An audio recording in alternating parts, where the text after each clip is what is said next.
আমরা সকলে জীবনে ঈশ্বরের কাছে কিছু না কিছু প্রার্থনা করি, আর ঈশ্বর যখন আমাদের মনস্কামনা পূরণ করেন তখন আমরা প্রসন্ন হয়ে যাই।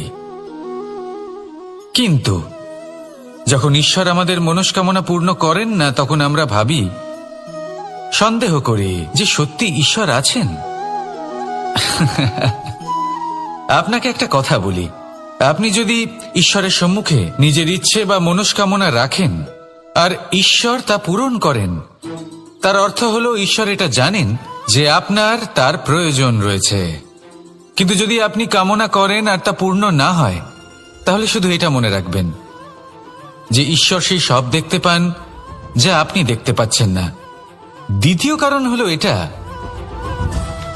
ঈশ্বর এটা খুব ভালো করে জানেন যে যে ইচ্ছে আপনি রাখছেন সেই ইচ্ছে আপনি নিজের জোরে পূর্ণ করতে পারেন।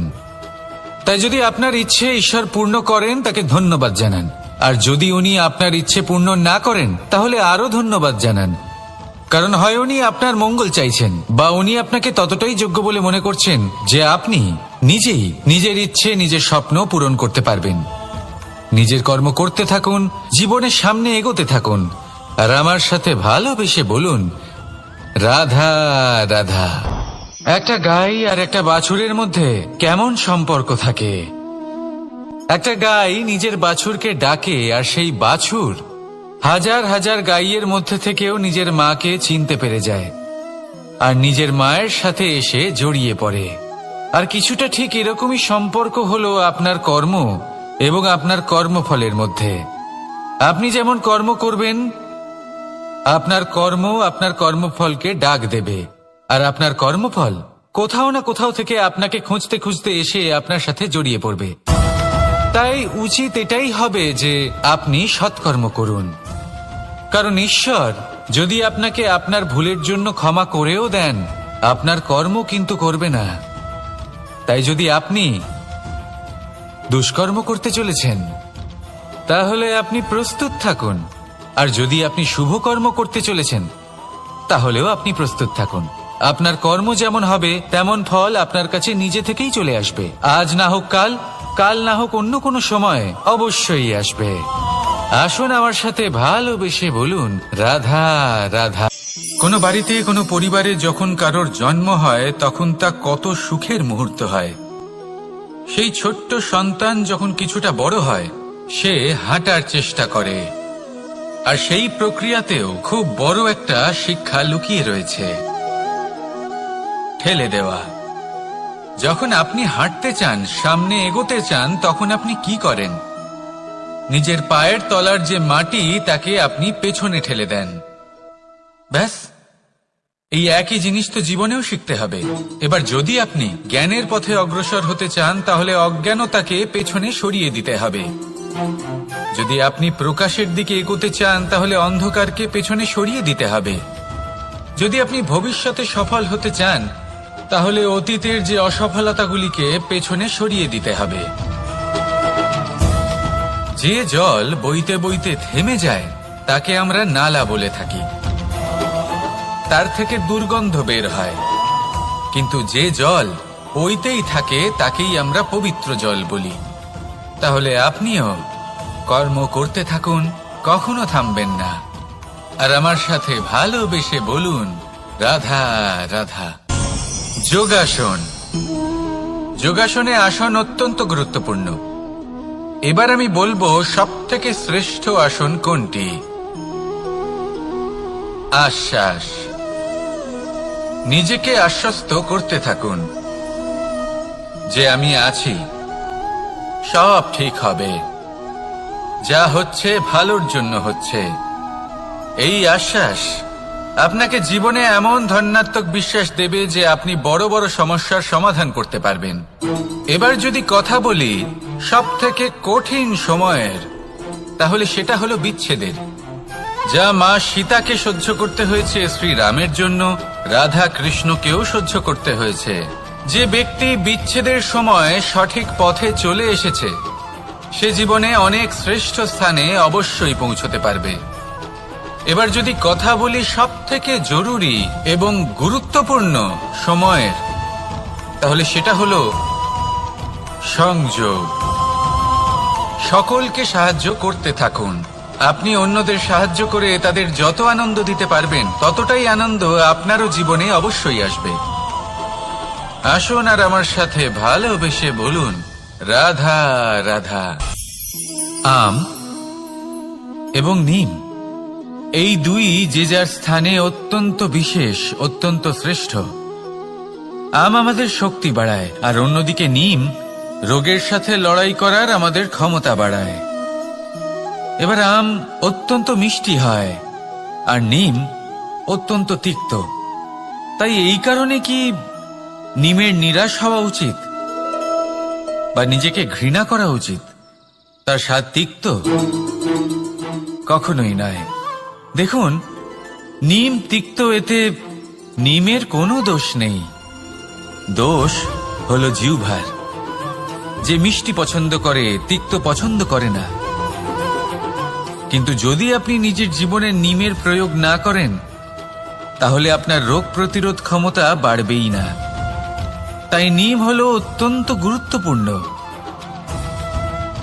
এর থেকে আপনি কি শিক্ষা পেলেন? এটাই যে জীবনে কখনো অন্য কারোর মাপকাঠি দ্বারা নিজেকে পরখ করবেন না। আপনার যোগ্যতা, আপনার বিশেষত্ব, আপনার গুণ, অপগুণ, এই সব কিছু আপনি নিজে বুঝে নিন, সেটাই যথেষ্ট। আসুন আর আমার সাথে ভালোবেসে বলুন, রাধা রাধা। কামবোধ, এটাই আপনার অন্তরের প্রথম শত্রু। বেশিরভাগ মানুষই কামবোধ বলতে লালসা বোঝেন, কিন্তু এটা সম্পূর্ণ সত্য নয়। কামের আসল অর্থ হল কামনা। এটা খুবই সহজ ব্যাপার। মনুষ্য শরীর থাকলে, মানুষের মন থাকলে এই কামনা অবশ্যই থাকবে। এবার এটাই দেখতে হবে যে এই কামনা নেতিবাচক কামনা নাকি ইতিবাচক কামনা। অন্য কারোর জিনিসে নজর দেওয়া, অন্য কোনো মানুষের উপর নজর দেওয়া, কোনো অনুচিত বস্তুর দিকে নজর দেওয়া, এই নেতিবাচক কামনা। আর এই দুষ্কামনা মানুষকে দিয়ে অপকর্ম করাবেই করাবে। তাই মনে রাখবেন, যে ব্যক্তি নিজের কামনাকে নিয়ন্ত্রণে রাখতে পারেন, তিনি সঠিক পথেও থাকেন, সঠিক লক্ষ্যে পৌঁছতেও পারেন। যিনি কামনা নিয়ন্ত্রণে রাখতে পারেন না, তিনি তার পথও হারিয়ে ফেলেন এবং লক্ষ্যচ্যুতও হন। তাই মনে রাখবেন, নিজের কামনাগুলিকে নিয়ন্ত্রণে রাখুন। কাম নামক এই শত্রুর ওপর বিজয় লাভ করুন। আর আমার সাথে ভালোবেসে বলুন, রাধা রাধা। আমাদের জীবনে দুই ধরনের সম্পত্তি হয়ে থাকে। এক হলো ভৌতিক সম্পত্তি, এক হলো জৈবিক সম্পত্তি। অর্থ, সম্পদ, সুবিধে, খাদ্য, এইসব ভৌতিক সম্পত্তির মধ্যে পড়ে। ব্যক্তি, মিত্র, পরিবার, আমাদের আপনজন, আত্মীয় স্বজন সব জৈবিক শ্রেণীতে পড়ে। আর প্রত্যেক মানুষের পক্ষে এই বিভাজন বোঝা অত্যন্ত আবশ্যক। কারণ মূলত আমাদের ব্যবহার দুই রকমের হয়ে থাকে। হয় আমরা ভালোবাসি বা আমরা সদ্ব্যবহার করি। আর সবথেকে বড় ভুল আমরা তখন করি যখন আমরা বুঝতেই পারি না যে ভালোবাসবো কাকে আর ব্যবহার করব কাকে। আমরা ভৌতিক সম্পত্তি ভালোবেসে ফেলি আর ব্যবহার করি জৈবিক সম্পত্তিকে, যেখানে এটা অনুচিত। জৈবিক সম্পত্তিকে ভালোবাসুন আর ভৌতিক সম্পত্তিকে ব্যবহার করুন। যেদিন আপনার মধ্যে এই বোধ জাগ্রত হবে যে কাকে ভালোবাসবেন আর কাকে ব্যবহার করবেন, সেই দিন আপনার জীবনে শুধুই শান্তি বিরাজমান হবে। আর তখন এই মন প্রসন্ন হয়ে বলবে, রাধা রাধা। কাল, আজ এবং কাল, আমাদের সমগ্র জীবন এই তিনটির আশেপাশেই ঘুরতে থাকে। আমরা সবসময় বিগত সময়ের বিষয়ে ভাবতে থাকি। অতীতে যদি আমাদের দ্বারা কোনো ভুল হয়, সেই বিষয়ে ভেবে ভেবে আমরা সবসময় অনুতাপ করতে থাকি। এটা উচিত নয়। দেখুন, অতীতের থেকে শিক্ষা লাভ করা অত্যন্ত আবশ্যক, কিন্তু সেই ভুল যাতে আবার না হয় সেই কাজটা কিন্তু আপনাকে বর্তমানেই করতে হবে, তাই না? দ্বিতীয় কথা, আমরা সবসময় ভাবি আগামী দিনের বিষয়ে, ভবিষ্যতের বিষয়ে। আমরা ভাবি যে কাল করে নেব, আজ এই কাজ করতে পারছি না, কোনো ব্যাপার নয়, কাল করে নেব। আজ কাজটা শুরু করতেই পারলাম না, কোনো ব্যাপার নয়, কাল করে নেব। আজকের দিনটাই ভালো ছিল না, কোনো ব্যাপার নয়, সেটা কাল করে নেব। ব্যাপারটা বুঝুন, আপনি নিজের সময় নষ্ট করছেন। দেখুন, এই যে কাল, তা কখনোই আপনার হাতে আসবে না। তাই যে কাজ করতে চান সেটা আজকেই করুন, অন্তত শুরুটা করুন। কারণ এই আগামী সময় তা সবসময় আপনার থেকে এক কদম আগে থাকবে, একদিন এগিয়ে থাকবে। জানেন কেন? কারণ এই কাল আপনার জন্য অপেক্ষা করবে না, সেই জন্য আপনিও এর জন্য অপেক্ষা করবেন না। যা করার তা আজকেই শুরু করুন। কারণ যে বর্তমানে নিজের ভিত স্থাপন করেন না, ভবিষ্যৎকালে তার সুন্দর শক্তিশালী ভবন কখনো নির্মাণই হয় না। আসুন আর আমার সাথে ভালোবেসে বলুন, রাধা রাধা। সাফল্য খুব সহজ এক শব্দ। এটা হলো সেই সব শব্দের মধ্যে অন্যতম যা মানুষ একটু বুঝলেই ভাবেন সব বুঝে ফেলেছি। আর যেই উনি বুঝতে পারেন সাফল্য কি, আজীবন সেই সাফল্যের পেছনেই ছুটতে থাকেন। এই সাফল্য হলো একটা খেলার মতো, যাতে মানুষ নিজের সমস্ত জীবন বাজি লাগিয়ে দেন। আর প্রত্যেক খেলার মতোই এরও কিছু নিয়ম রয়েছে। আর প্রাথমিক নিয়ম হলো, এই সাফল্য লাভ করার জন্য সাফল্য লাভ করার স্বপ্ন আপনাকে অবশ্যই দেখতে হবে আগে। হ্যাঁ, কিন্তু শুধুমাত্র স্বপ্ন দেখলেই কিছুই হবে না। স্বপ্ন দেখুন, তারপরে আপনার নিজের নিদ্রাকে ভঙ্গ করতে হবে, দিনরাত পরিশ্রম করতে হবে, দিনরাত চেষ্টা করতে হবে। তবেই এই সাফল্য আপনার কাছে আসবে আর আপনার পদানত হবে। তাহলে স্বপ্ন দেখুন আর পরিশ্রম করে তাকে সার্থক করুন। যদি এটা করেন তবেই সাফল্য সহজেই আপনার কাছে আসবে। আর তখন মন প্রসন্ন হয়ে বলবে, রাধা রাধা। সমস্যা, প্রত্যেকের জীবনেই সমস্যা আসা যাওয়া করে। আর প্রত্যেক মানুষ সমস্যা আসার পর তার সমাধান খুঁজতে উঠে পড়ে লাগেন। কিন্তু যখনই সমস্যার সমাধান হয়ে যায়, আমরা সুপ্রসন্ন হয়ে যাই এবং অসাবধানও হয়ে যাই। আমাদের মনে হয় যে আমরা সম্পূর্ণরূপে সমস্যার অন্ত করেছি, কিন্তু কোথাও না কোথাও একটা ছোট্ট বীজ রয়েই যায়।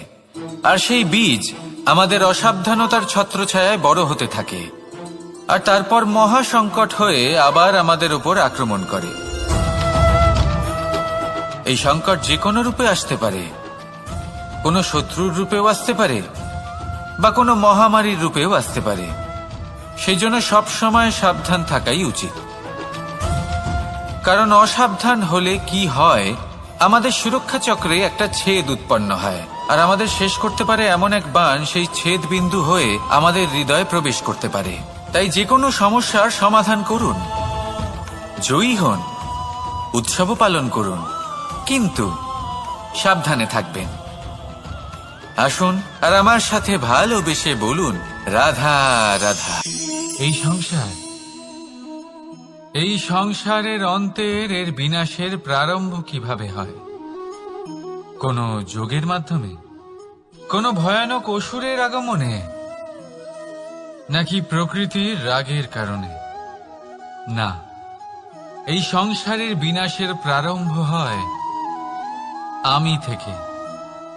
এই আমি, এই তুমি, এটা আমি করেছি, ওটা তুমি করেছো, এটা আমার, ওটা তোমার, আদি ইত্যাদি।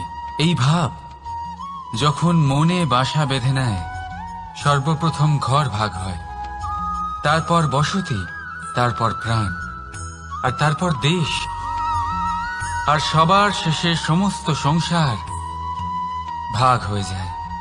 আর এই ভাগ হয়ে যাওয়া শেষে মনোমালিন্যে পরিণত হয়। এখন এমত অবস্থায় কি করা যেতে পারে? কিভাবে বাঁচা যায় এই পরিস্থিতির থেকে?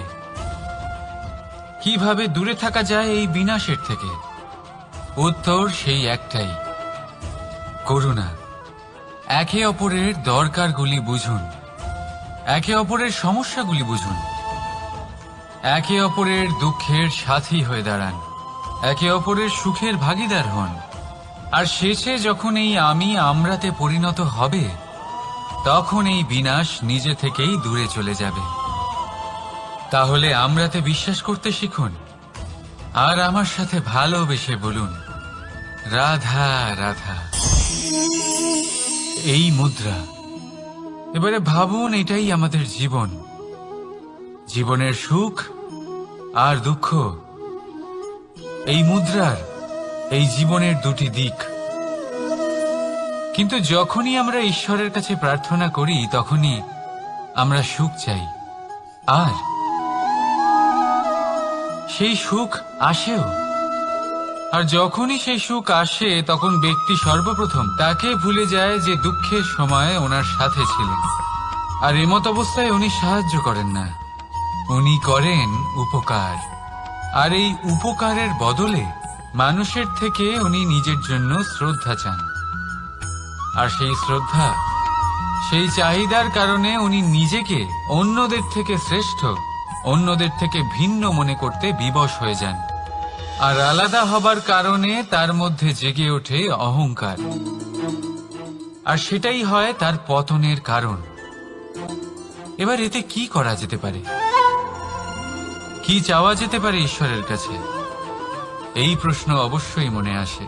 ঈশ্বরের কাছে চান সুখ, শুধুমাত্র ততটাই যাতে অহংকার না আসে, আর দুঃখ ততটাই যাতে শ্রদ্ধা না চলে যায়। রাধা রাধা। এই সংসারে এমন কিছুই নেই যে সব সময় একই থাকবে। যা কিছু নির্মাণ হয়েছে তা একদিন অবশ্যই ভেঙে পড়বে, কিন্তু এই ভেঙে যাওয়ার বিশ্লেষণ আপনি কিভাবে করবেন তা আপনার উপরে নির্ভর করছে। ওই আকাশের দিকে তাকান, ওই মেঘ, ওটাও ভেঙে পড়ে, কিন্তু নিজে ভেঙে পড়ার সাথে বর্ষাকে তৈরি করে যায়। মাটির ডেলা অবশ্যই ভেঙে পড়ে, কিন্তু ব্যবহারযোগ্য মাটির রূপ নিয়ে। এই ধরিত্রীর বুকে কোনো এক বীজ যখন ভেঙে পড়ে তখন ধরিত্রীর উপর এক বিশাল আকারের বৃক্ষ নির্মাণ করে। যদি জীবনে কিছু ভেঙে পড়ে তাহলে নিরাশ হয়ে পড়বেন না, নিজের সাহস হারাবেন না। ধনাত্মক দৃষ্টিভঙ্গি দিয়ে দেখতে চেষ্টা করুন। মনে করুন নিয়তি নিশ্চয়ই আপনার জন্য আরো ভালো কিছু ভেবে রেখেছে, যা ভবিষ্যতে আপনার প্রতীক্ষা করছে। ধনাত্মক চিন্তা ভাবনা করতে থাকুন, তারপর দেখবেন শ্রেষ্ঠ রচনা নিজেই তৈরি হবে। রাধা রাধা। চলতে থাকা, থেমে যাওয়া, বিশ্রাম নেওয়া, তারপর দম নিয়ে পুনরায় দাঁড়িয়ে পড়া, আর তারপর আবার সেই পথ চলা। এটা জীবনের অভিন্ন এক অঙ্গ, এটার থেকে আপনি পালাতে পারবেন না। কিন্তু এই অঙ্গকে আপনি নিজের জীবনে কিভাবে প্রয়োগ করবেন, কিভাবে তাকে কাজে লাগাবেন, সেই সিদ্ধান্ত আপনাকে নিতে হবে। যারা হেরে যান তারাও জীবনে থমকে যান, আবার যারা জেতেন তারাও দাঁড়িয়ে পড়েন। যারা হেরে যান তারা হাঁপিয়ে দাঁড়িয়ে পড়েন, যারা জিতে যান তারা দাঁড়িয়ে পড়েন সেই সর্বোচ্চ স্তরে পৌঁছে গিয়ে। এবার দাঁড়াতে তো আপনাকে হবেই, তা হতেই হবে। কিন্তু কখন, কিভাবে দাঁড়াবেন, ক্লান্ত হয়ে নাকি সর্বোচ্চ স্তরে পৌঁছে গিয়ে, সেই সিদ্ধান্ত আপনার। অবশ্যই দাঁড়িয়ে পড়ুন, কিন্তু ক্লান্ত হয়ে নয়, কারণ আপনাকে পুনরায় দাঁড়িয়ে পড়তে হবে, পুনরায় যাত্রাপথে এগোতে হবে এবং সর্বোচ্চ স্তরে পৌঁছতেই হবে। রাধা রাধা। স্বপ্ন, আমরা জীবনে স্বপ্ন দেখতে থাকি, সেটা পূরণ করার পূর্ণ প্রয়াস করে থাকি।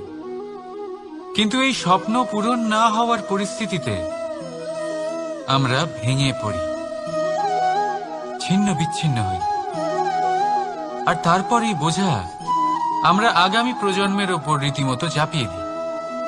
আমরা এটাই মনে করি যে আমরা যেটা হতে পারিনি সেটা আমাদের সন্তান অবশ্যই হবে। আমরা যা কখনো পাইনি আমাদের সন্তান অবশ্যই তা পাবে। এটা যে অনুচিত সেটা আমরা ভাবি না, কিন্তু এটা ভুল, আর এই ভুল আমরা সকলেই করে থাকি।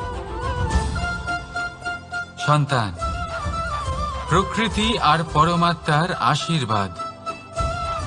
ওদের ভেতরে তাদের নিজের একটা অস্তিত্ব লুক। রাধা রাধা। এই পুকুর দেখছেন আপনি? পুকুরের জল কখনো প্রবাহিত হয় না, একই স্থানে জমে থাকে, আর সেই কারণে কিছুদিন পর ময়লা হতে শুরু করে। কিন্তু তাও আমরা একে ত্যাগ করি না, আমরা তবুও একে পুজো করি।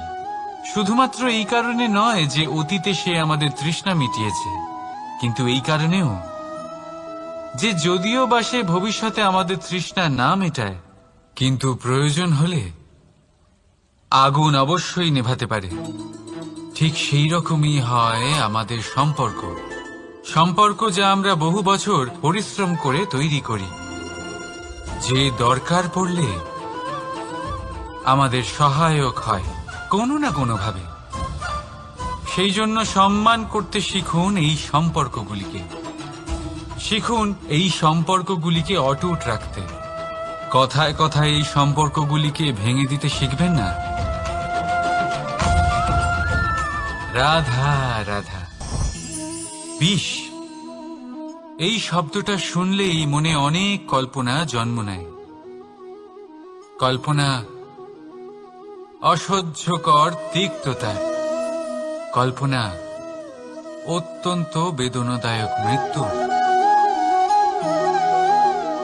এবার যদি আপনাকে জিজ্ঞেস করা হয় যে সবচেয়ে বিষাক্ত বিষ কোনটা, তাহলে আপনি কি বলবেন? কেউ বলবে সর্পের বিষ, কেউ বলবে কাঁকড়া বিছের, কেউ বলবে কালকিউটের বিষ। কিন্তু না, এই সমস্ত রকম বিষ সেই বিষের সামনে টিকতে পারবে না যাকে আমরা বলে থাকি কানের মধ্যে ঢালা বিষ। শুনতে অত্যন্ত মিষ্টি, কিন্তু তিক্ততায় অত্যন্ত বিষাক্ত। পেটের মধ্যে যাওয়া এই বিষ শুধুমাত্র একটি মানুষের মৃত্যুর কারণ হয়, কেবল একটি। কিন্তু কানের মধ্যে ঢালা এই বিষ একাধিক সম্পর্কের নাশ করতে পারে। আর এটাতে সেই ব্যক্তির ভুল নেই যে আপনার কানে বিষ ভরেছে, আপনি তাকে দোষ দিতে পারেন না। এখানে দোষ আপনার নিজের, যে এই বিষকে আপনি নিজের উপরে প্রভাব ফেলতে দিয়েছেন, এই বিষকে সুযোগ দিয়েছেন আপনার ক্ষতি করতে। এটা আপনার ভুল। সেই জন্য কুমন্ত্রণায় কখনো কান দেবেন না। আপনার মনে ভালোবাসার দৃঢ়তা জাগিয়ে তুলুন আর নষ্ট করে দিন এই সংসারের সমস্ত বিষের প্রভাবকে। রাধা রাধা। জীবন, আমাদের এই জীবন, সুখ আর দুঃখ, এই দুইয়ের মিশ্রণ। এদের সংমিশ্রণই জীবনের ভারসাম্য বজায় রাখে। এখন এই সুখ, সুখ এমন এক বস্তু যাকে সবাই খুঁজে চলেছে। দুঃখ এমন এক অনুভূতি যা সবার কাছে আছে। আমাদের প্রত্যেকের জীবনে সুখ আর দুঃখ আসতে থাকবে আর যেতেও থাকবে, এটা অবশ্যই জীবনে থাকবে। কিন্তু সফলতা, এটা সবার জীবনে আসে না। কেন? কারণ এই সফলতা সুখ আর দুঃখের দ্বারা প্রাপ্ত হয় না। সফলতা প্রাপ্ত হয় নিজের উপরে বিশ্বাস করতে থাকলে। আকাশের ওই সূর্যকে দেখুন, সূর্যের বিশ্বাস আছে নিজের উপর যে সে সমস্ত জগৎকে আলোকিত করতে পারবে, নিজের প্রথম রশ্মি দিয়ে অন্ধকারকে দূর করতে পারবে। সূর্য এই বিশ্বাস নিয়েই আসে, আর কিছুক্ষণের মধ্যেই সমস্ত সংসার থেকে অন্ধকারকে বিনাশ করে ফেলে সে। তাহলে মনে রাখবেন, এই সুখের আভাস, এই দুঃখের অনুভূতি আসতেও থাকবে আর যেতেও থাকবে। শুধু নিজের উপরে বিশ্বাস রাখুন, তারপর দেখবেন এই সফলতা আপনার দাস হয়ে থাকবে। রাধা রাধা। চাঁদ, কত শ্রেয়, শুভ্র, কত সুন্দর। কিন্তু যদি আপনি মনোযোগ সহকারে দেখেন তাহলে দেখবেন এই চাঁদেও দাগ আছে। আর এই দাগগুলি থাকার কারণে কি এই চাঁদের মাহাত্ম্য কখনো কমে যায়? কখনো নয়। এর কারণ হলো চাঁদের নিরন্তর চেষ্টা। একবার এই আকাশে দেখুন, এই অন্ধকার সবসময় চেষ্টা করে চাঁদকে ঢেকে দেওয়া, কিন্তু এই চাঁদ সবসময় এই অন্ধকারের সাথে লড়াই করতে থাকে। অমাবস্যা থেকে শুরু করে চাঁদের এই যাত্রা পূর্ণিমা অবধি পৌঁছেই যায়। আর তাই এই চাঁদের পুজো করা হয়, এই কারণে এই চাঁদকে মাহাত্ম্য দেওয়া হয়। এইভাবেই যদি আপনার মধ্যে কোনো দোষ থাকে, কোনো খারাপ কিছু থাকে, তাহলে সেটা কোনো বড় ব্যাপার নয়। চেষ্টা করুন সেটাকে শুধরে নেওয়ার, কিন্তু সেই কারণে নিজেকে খারাপ মনে করা এটা অনুচিত। নিজের ভুলগুলো, নিজের দোষগুলো, নিজের খারাপ দিকের কথা ভুলে আপনি এই সংসারের ভালোর দিকে প্রস্থান করেই দেখুন না। আপনি দেখবেন আপনার অন্তরের তেজ ঠিকরে বেরোচ্ছে। রাধা রাধা। এই পিঁপড়েদের দেখছেন আপনি? সবাই একই রকমের। এদের মধ্যে তফাৎ খুঁজে বার করা অসম্ভব। মনে হয় যেন ওদের আলাদা আলাদা অস্তিত্বই নেই। কিন্তু যদি আপনি মন দিয়ে দেখেন তাহলে দেখবেন প্রতিটা পিঁপড়ের আলাদা কাজ নির্ধারিত, তাদের আলাদা অস্তিত্ব আছে। কেউ বাড়ি বানানোর জন্য মাটি সংগ্রহ করতে পটু, কেউ ঢিপি বানাতে পটু, কেউ খাবার খোঁজায় পটু, আবার কেউ সেই খাবার আনায় পটু। ঠিক সেরকমই হয় মানুষেরা। মনে হতেই পারে সবাই একই রকম, কিন্তু প্রতিটা মানুষের ব্যক্তিত্ব, প্রতিটা মানুষের অস্তিত্ব ভিন্ন হয়। আর সত্যি কথা বলতে কি, প্রতিটা মানুষের ভিন্নতাই আমাদের প্রগতির দিকে নিয়ে যায়। ভাবুন, যদি আপনাকে কারোর সাথে হাত মিলিয়ে চলতে হয়, তাহলে আপনাকে আপনার সোজা হাত তার উল্টো হাতে ধরে এগোতে হবে। এটাই সৃষ্টিকর্তার সৃষ্টির নিয়ম। ভিন্নতা, এই ভিন্নতাকে আশীর্বাদ ভেবে চলুন, এতে কোনো খারাপ নেই। রাধা রাধা। দাদা আমাকে বহুবার জিজ্ঞেস করেন যে কানাই, তুমি রাধার সাথে এই সংসারকে প্রেম শেখাতে এসেছো, তাহলে কেন তুমি রাধাকে এত বিরক্ত করো? কেন ও তোমাকে বিরক্ত করে? কেন এই ঝগড়াঝাটি হয়? কেন এই টানাপোড়েন চলে? এবার এটার উত্তর আমি কিছুটা এইভাবে দিতে চাই। পিঁপড়ে সেই বাড়িতেই প্রবেশ করে যেখানে মধু উপস্থিত আছে। যদি আপনার বাড়িতে মধু থাকে, কোনো মিষ্টি জিনিস থাকে, মিষ্টত্ব থাকে, তাহলে পিঁপড়ে সেখানে অবশ্যই প্রবেশ করবে। ঠিক এইরকমই হয় আমাদের সম্পর্ক।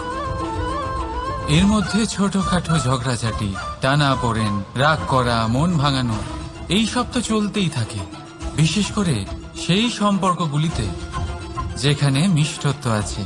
মনে রাখবেন, যেই সম্পর্কে কোনো খুনসুটি নেই, রাগ করা, মান ভাঙানো নেই, কোনো ছোটখাটো ঝগড়াঝাটি নেই, সেই সম্পর্ক শুধুমাত্র মস্তিষ্ক দিয়ে পালন করা হচ্ছে, মন থেকে নয়। তাই মন থেকে ভালোবাসতে শিখুন। আর এই ছোটখাটো ঝগড়াঝাটির, এই অম্ল মধুর খুনসুটির আনন্দ উপভোগ করুন, কারণ এতেও ভালোবাসা আছে। রাধা রাধা। এই পুস্তক বড়ই কাজের জিনিস। কাহিনী হোক, কবিতা হোক, স্মৃতি হোক, এতে যাই লিখে দেবেন তা ভবিষ্যতের পুঁজি হয়ে যাবে।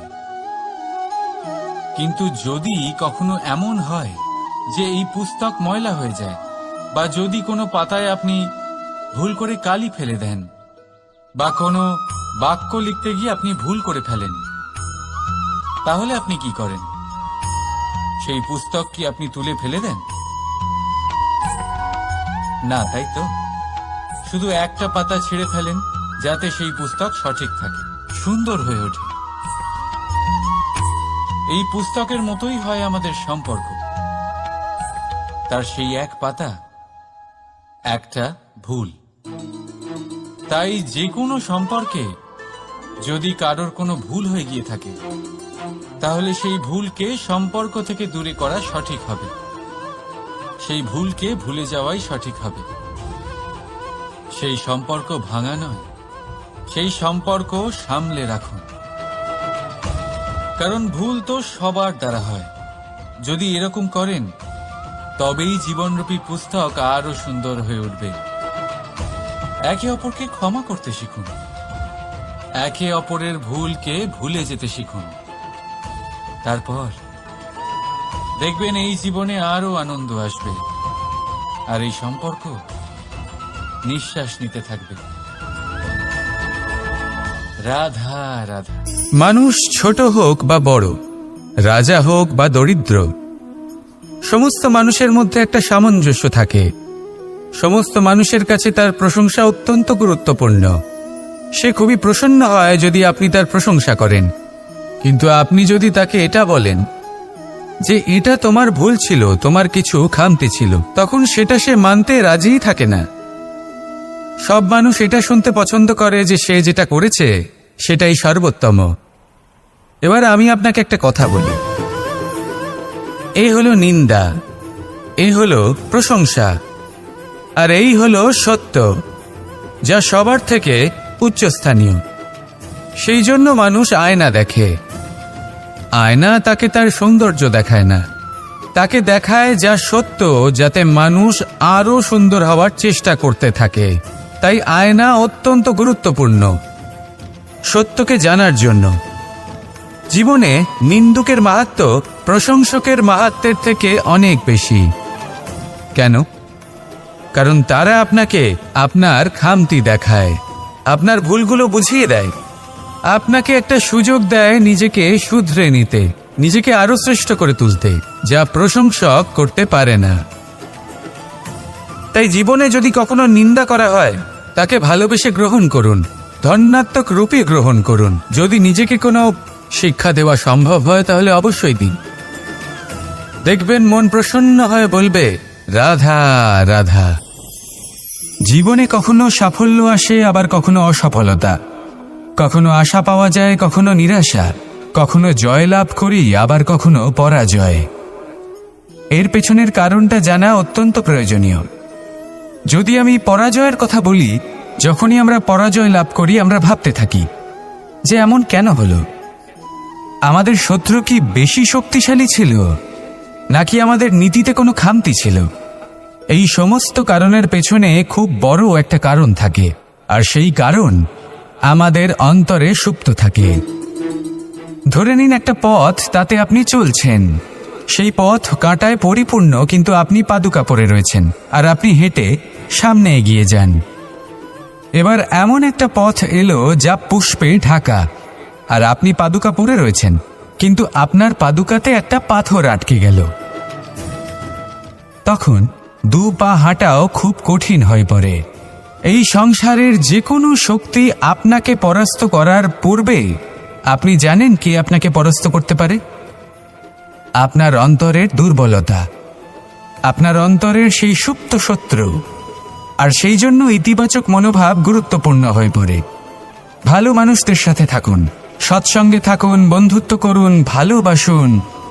এই ভালোবাসা এত শক্তিশালী এক অস্ত্র যাকে ব্রহ্মাস্ত্রও পরাস্ত করতে পারে না। এই সমস্যারূপী পাথর কিছুই নয়। আসুন আমার সাথে ভালোবেসে বলুন, রাধা রাধা। মানুষের দুটো রূপ রয়েছে। এক, আমাদের এই মুখ, যা শুধুই চোখে দেখা যায়, আর দ্বিতীয় আমাদের এই মন, যা শুধুমাত্র অন্তরাত্মা দ্বারা দেখা যায়। এবার আমাদের এই মুখ তা ঈশ্বর সকলকেই আগে থেকেই প্রদান করেছেন, কিন্তু এই মন